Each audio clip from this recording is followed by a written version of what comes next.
Sebelum masuk ke inti dari cerita ini, kita opening dulu. Jadi, cerita ini diangkat dari perumpamaan kalau negara ini keluarga. Maka yang jadi istri adalah rakyat, dan suami adalah MPR. Mereka dikaruniai 5 orang anak yang disebut dengan Pancasila. Dalam kehidupan negara ini, maka dibutuhkan yang namanya pemerintah. Pemerintah ini dianalogikan sebagai ART. Dari mana pemerintah atau ART ini berasal? Tentu mereka dari agen ART yang namanya partai politik. Oke, check it out. Di suatu komplek elit bernama Nusantara, hiduplah sepasang suami istri bernama MPR dan rakyat. Mereka menikah pada tanggal 17 Agustus tahun 1945. Dikaruniai 5 orang anak bernama Eka, Dwi, Tri, Catur, dan Panca. Keluarga mereka harusnya sih bahagia ya, tapi kenyataannya tidak. Kalian tahu kenapa? Nah, ini rakyat. Dia cantik, kaya, tapi Tenang mas, hartaku banyak. Gak apa-apa kalau ART kekurangan uang. Utang aja gak apa-apa, utang yang banyak, nanti aku yang bayar. punya suami namanya MPR. Udahlah gak kaya, gak ganteng, banyak maunya, pengen enaknya sendiri, gak bertanggung jawab, gak setia. Singkatnya, dia ini gak guna. Aku capek disalah-salahin mulu kalau ART nggak guna. Aku ini manusia biasa. Bisa gak sih ngertiin aku sekali aja? Rakyat yang baik hati dan tidak sombong ini punya ART yang namanya pemerintah. Dia lebih gak tahu diri. Dibaik-baikin sama rakyat, ART-nya malah ngelunjak. Nah ini, definisi batang pisang dikasih nyawa ya gini nih. Kerja yang bener dong Bu. Masa saya ini sebagai ART kalau pergi ke pasar gak ada yang ngawal? Padahal biasanya dikawal loh sama bodyguard.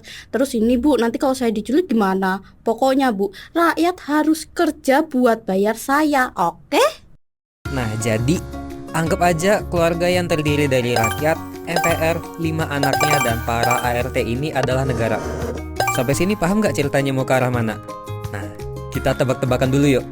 Jenis keluarga macam apakah mereka? A. Keluarga cemara. B. Keluarga besar. C. Keluarga tapi kok gini amat ya? Iya, benar. Jawabannya mereka bukan keluarga, bukan negara. Semoga habis ini Partai X masih bisa ngonten ya. Kamu bener-bener ya mas, itu kepala ART kerjanya gak karuan, bukannya ditegur kamu malah diem aja. Ya aku udah bilang jangan nyalain aku terus dong. Lah, kan kamu yang bertindak sebagai kepala keluarga di sini. Kamu tanggung jawab dong. Kita cerai.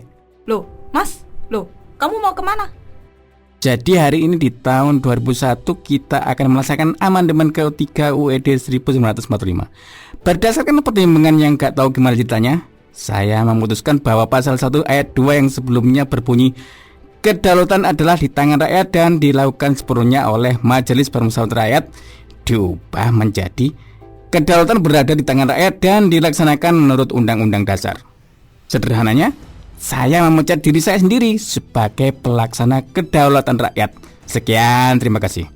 Akhirnya di tahun 2001, setelah MPR tidak bisa menangani gejolak masalah rumah tangga, akhirnya ya mereka cerai. Ditambah lagi MPR ketahuan selingkuh sama pemerintah. Tapi sungguh kebodohan yang hakiki ketika rakyat bilang, Sekarang yang jadi kepala negara dan kepala asisten rumah tangga dari pemerintah aja ya. Aku percaya kok sama kalian. akhirnya muncullah nama presiden sebagai kepala keluarga dan kepala asisten rumah tangga. Dari mana asal presiden ini? Ya tentunya dari agen ART alias Parpol. Tenang, saya akan melaksanakan tugas dari rakyat dengan segenap jiwa dan raga. Mereka, kalau ingat dan kalau gak mager aja sih. Pokoknya kalau bisa kita bikin drama gitu loh. Masa hidup adem ayam tentrem kan gak asik. Cobalah sekali-kali saling senggol, bikin huru hara di medsos gitu loh. Kita harus buat rakyat lengah biar bisa kita ambil hartanya. Kan sekarang dia udah jadi janda nih, sabilah diambil dikit-dikit hartanya. Siap, laksanakan. Ini adalah agen ART alias Parpol, di mana semua pemerintah yang bekerja buat rakyat diproduksi oleh mereka. Kadang artis dijadiin pemerintah, kadang juga komedian. Ya pokoknya macam-macam lah. Gak peduli bisa menjadi pemerintah yang adil dan bijaksana atau enggak. Yang penting menang aja. Karena tugas mereka sesungguhnya adalah untuk Tahu nggak? Itu loh, ada gosip artis sebelah katanya suaminya selingkuh, KDRT, aduh macam-macam dah pokoknya. Masa sih? Wah seru tuh kayaknya. Ini loh Bu, ada video lucu. Wah, Bentar. Kemarin presiden utang lagi. lah kan kita butuh Bu buat ngasih mobil ke para ART lainnya, rumah mewah buat tempat tinggal, liburan. Ini semua kan nantinya baliknya ke ibu lagi. Kalau para ART sumpah, kerjaan gak akan ada yang kelar Bu. Gitu ya? Bentar Bu, ada telepon. Halo? Ya? Oh, pulau itu jual aja. Udah anggap aja harta rakyat, hartanya kita juga. Jangan lupa bagi-bagi komisi ya. Udah nggak usah sungkan-sungkan ya. Oke ya. Besok kita mau naikin pajak PPN dari kamu ya.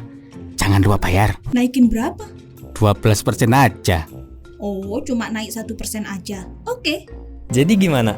Masih ingat kan tadi di awal aku bilang apa? Rakyat ini cantik, kaya, tapi sudahlah. Aku mau rujuk. Hah? Apa? Aku salah. Aku mau rujuk. Idi, kamu siapa? Aku siapa? Kita di mana? Pergi gak? Pergi. Usus. Kenapa sih semuanya jadi begini? Dulu aku pikir hidupku akan bahagia dengan ART alias parpol atau pemerintah. Tapi ternyata dia juga nggak ada bedanya sama MPR. Semua cuma mau manfaatin aku aja. Bu, ini tehnya saya bikinin biar ibu bisa lebih tenang. Terima kasih. Tapi bentar. Ini teh pakai gula nggak? Iya Bu. Nggak pakai. Ya, nggak pakai Bu. Gula mahal. Stok di gudang udah habis nih Bu buat persiapan rapat ART besok. Ibu mau titip pesan apa? Rapat ART lagi. Gimana? Semua sesuai rencana kan? Rakyat masih belum sadar apa yang sebenarnya kita lakukan. Hahaha, tenang aja. Dia sibuk mikirin drama kecil yang kita bikin kok. Lagian kita udah pastikan semua ART patuh sama kita. Dia nggak akan sempat mikir jauh-jauh deh. Bagus. Pastiin dia tetap sibuk. Kalau perlu, tambahin gosip baru atau bikin drama lagi ya. Jangan sampai dia sadar kalau sebenarnya hartanya makin habis. Siap.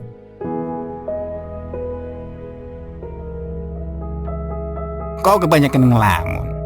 Gak kerja. Kalau gak kerja kita mau dibayar pakai apa? Artis sini nanti mau makan apa? Kerja dong, jangan males-malesan. Lah, bentar.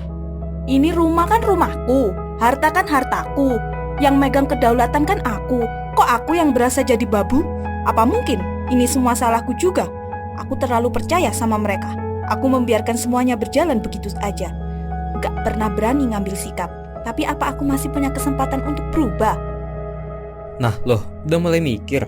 Sadar gak? Dari sini rakyat udah kehilangan apa aja. Yuk kita jabarin satu-satu. 1. Yang jelas harta. 2. Kepercayaan sama pemerintah. 3. Keadilan sosial. 4. Akses ke kebutuhan dasar. 5. Lingkungan hidup. 6. Hak asasi manusia. Pak Menteri, aman ya? 7. Kesempatan dan harapan. 8. Rasa aman. 9. Harga diri. Dan 10. Yang paling penting, ada yang sadar gak ini kelima anaknya si rakyat kemana? Mereka gak muncul dari awal sampai akhir video ini. Kalian mungkin udah lupa 5 anaknya ini siapa aja. Nah, berdasarkan riset yang ada, dampak paling menakutkan bagi anak dari keluarga broken home adalah kehilangan rasa percaya diri. Dampak ini dapat menjadi lingkaran setan jika tidak ditangani dengan baik melalui dukungan keluarga, bimbingan psikologis, atau lingkungan yang positif. Kita rujuk ya. Gak bisa mas, kamu udah nolak aku. Nah, terus kalau udah kayak gini gimana? Masa negara bubar? Dih, amit-amit. Mau pindah kemana kita, wahai Yorobun? Emang punya duit kalian buat pindah negara? Jawabannya tentu saja tidak. Ya. Maka dari itu, kita sudah menyiapkan 2 opsi agar MPR dan rakyat dapat rujuk kembali membangun keluarga cemara sebagaimana mestinya. Cara pertama, rakyat harus nikah dulu sama yang namanya Dewan Negara melalui referendum. Atau cara kedua, rakyat harus memenangkan Partai X agar bisa menikah dengan Dewan Negara. Karena setelah Partai X dimenangkan oleh rakyat, Partai X akan membentuk Dewan Negara untuk membubarkan para ART. Sehingga rakyat bisa menikah dengan Dewan Negara tanpa gangguan apapun. Sekian, terima kasih. Cerita ini diambil dari kisah nyata negara kita tercinta, Indonesia. Mulai dari peristiwa kerusuhan 1998 yang mengakibatkan kejatuhan Orde Baru, di mana Amin Rais yang dikenal sebagai bapak penggerak reformasi justru menjadi pecundang pada saat amandemen ketiga UUD 1945 pada tahun 2001. Jebolnya konstitusi dan peran Amin Rais, serta Megawati yang menjadi presiden waktu itu, memberikan dampak besar terhadap rusaknya bangsa ini. Rakyat sudah kehilangan mandatarisnya. Sementara itu, presiden justru menjadi kepala negara sekaligus kepala pemerintah yang memiliki kekuasaan tanpa batas. Semua harus atas persetujuan presiden. Jika seperti ini, selama negara dan pemerintah tidak dipisahkan, maka rakyat akan terus menderita. Jangan salahkan politik, tapi salahkan oknum-oknum yang melakukan kejahatan serta berlindung di balik arti politik. Karena sesungguhnya, politik adalah upaya dan bentuk perjuangan untuk mendapatkan dan menjalankan kewenangan secara efektif, efisien, dan transparan untuk mewujudkan kesejahteraan masyarakat. Selama bukan untuk kesejahteraan masyarakat, maka itu bukan politik, melainkan political crime. Kini, Indonesia adalah janda cantik yang sedang dijarah habis-habisan oleh pemerintahnya sendiri.